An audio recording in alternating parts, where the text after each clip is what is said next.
the next Battlefield game will probably be a lot more gritty and realistic than what we were served in 2042.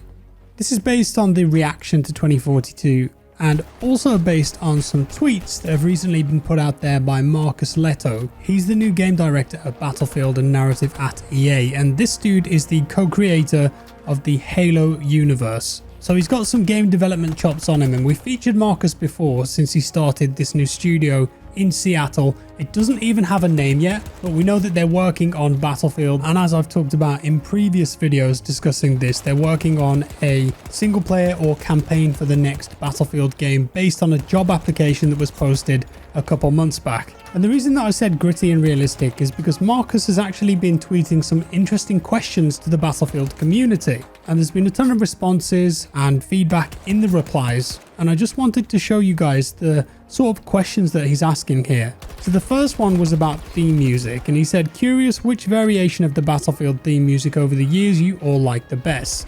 For me personally, that's between Battlefield 2 and Battlefield 4. BF2 had a great theme to it and some fantastic tracks in the loading screens in particular. And BF4, it started off with that nice little build up and then got into the main theme. Of course, then you've got stuff like BF1, which was a lot more brass, orchestral, different vibe, suited World War I, kind of same with BF5, the way they did the theme there. But for me, my favorite would be BF2 for sure. And there's a great cover of that theme on YouTube by the London Philharmonic Orchestra. I can't play it here because I think it's copyrighted, but look it up, it's awesome. And then the next question was, okay, so I asked about Battlefield music earlier. Now I want to know which is your favorite title for style and tone. Gritty, heroic, fun. All of your responses have been absolutely fantastic, by the way. Thank you for engaging. For me, I think Battlefield works best when it's presented with a serious and gritty tone and it feels authentic, but the gameplay lets you do those heroic and crazy kind of things like the Rendezvous or a C4 Jeep, for example. Those things aren't necessarily realistic, but they make you feel awesome like you're in an action movie. But at the same time, like I said, they keep the tone gritty, grounded and authentic. And when I think back, out of all the Battlefield games that I've played, I think BF3, the aesthetic of that game and the feeling, the audio, it just had a fantastic character to it. Even the vehicles, the way that they looked, the maps, it just felt a bit dirty and real and lived in at times. And although BF4 definitely expanded on that vibe, I think BF4 can come across a bit cartoony at times. And then on the flip side, you've got something like the atmosphere of Battlefield 1, which I think is unrivaled, to be honest. For me, it's still one of the best online multiplayer games in terms of just soaking in the atmosphere and feeling like you're in a big battle. I think they nailed the aesthetic and the atmosphere of BF1. So I thought that was quite an interesting question. And if you look at the replies, most people kind of went with the gritty look and feel. And then the final question, which was a few days later, was, I love the destruction I've experienced in Battlefield throughout the years and how it impacts minute-to-minute decision making. Do you love destruction for design evolution or for pure spectacle?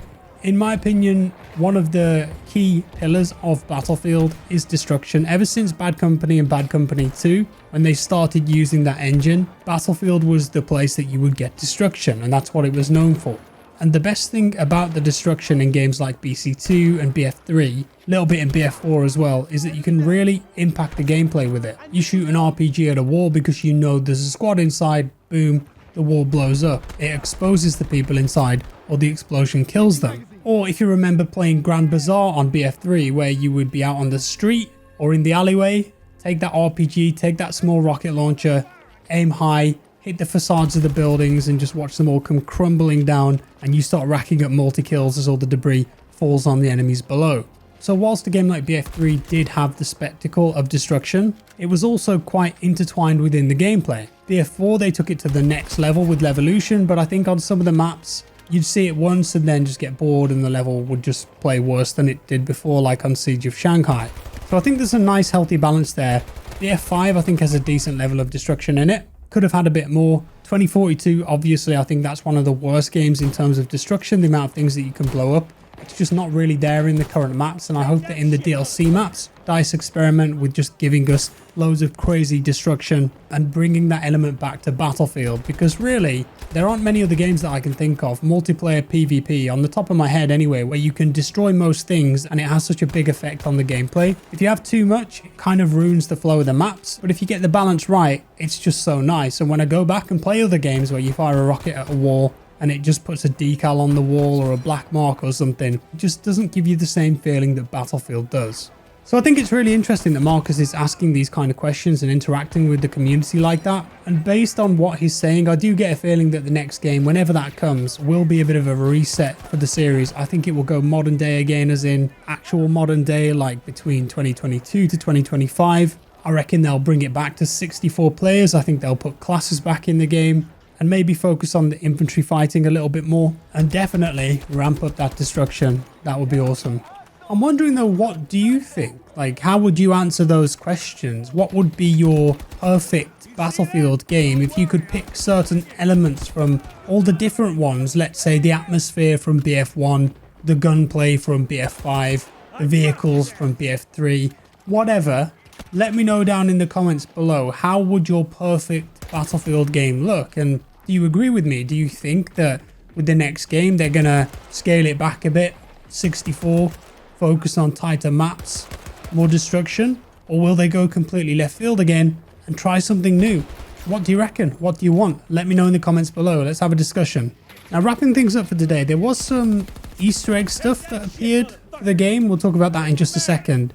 But if you're wondering what this footage is in the background here, there's a portal mode on at the moment. I think it's called Gun Roulette, and it's TDM, so it's on the smaller versions of the maps, no vehicles or anything. First team to get 200 kills wins, and it just gives everyone a random gun on a countdown. So if you look in the top right, it says weapons cycle in whatever seconds, and then it will switch to a new gun for you. Now, you don't know what gun it's going to switch to, and the fun thing about this game mode is that whatever it switches to, you've got to then adjust and switch up your playstyle. And it's all the eras of the games as well, so it's not just 1942 weapons or BC2, it's all of them. So I found myself with an M1 Garand, a bazooka, VCAR from 2042, XM8 from Bad Company 2, and then you might get something like the G3 from BF3. So it's a nice range of weapons, and there was quite a few people playing it when I recorded this earlier. It put me into a game instantly, and I expect that tonight, with it being a Friday, if you want to try it, it might be the best time to give it a shot. But a really good way to practice your aim, your recoil control, most importantly though, your movement and positioning and critical thinking when it comes to a combat situation where you've been given a certain weapon and you're being pushed. Maybe you're on a flank and then it changes, and you've got to work out what the best way to go about it is. And finally, that Easter egg thing. I will do a proper video on this because I haven't managed to find one of them yet, so I don't have any of my own footage of it. But there are some boxes that have suddenly started appearing on the Kaleidoscope map.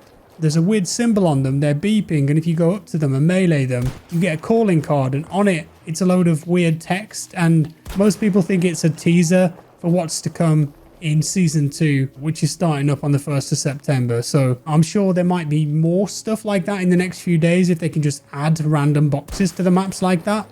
We'll see, maybe a bit of a Phantom Program thing, maybe an Easter egg hunt. I love stuff like that, and it gets all the community together, so I'll keep tabs of it. Like I said, I'll do a proper video on it too. We'll see where it goes. And that's all for today, guys. Thank you so much for watching. As always, appreciate your time and support. If you enjoyed the video, leave a like. If you didn't, a dislike. Subscribe if you're new, and I'll see you next time. Bye-bye.